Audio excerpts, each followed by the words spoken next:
Good day everyone, for the beginners, I have a tips video how to get common, rare, and epic puppies. First, go to shop and buy minerals. Minerals, 300 minerals, equivalent of 1 puppies. 800 minerals, equivalent of 3 puppies. 1/8 minerals, equivalent of 6 puppies. 2/5 minerals, equivalent of 9 puppies. After you buy minerals, you can go to egg.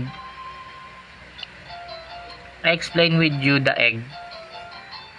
Mystery egg, bronze, 250 minerals. If you buy this, you can get 1 puppies.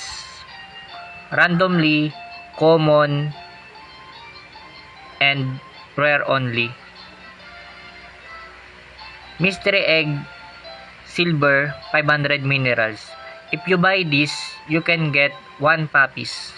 Randomly, epic, common, and rare. The next is mystery nest, bronze, 750 minerals. If you buy this, you can get 3 puppies or 1 team.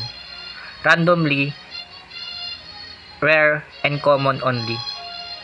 The next is mystery nest, silver, 1 to 50 minerals.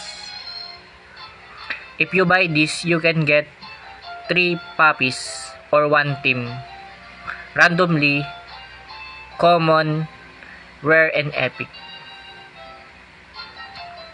That's all. Thank you.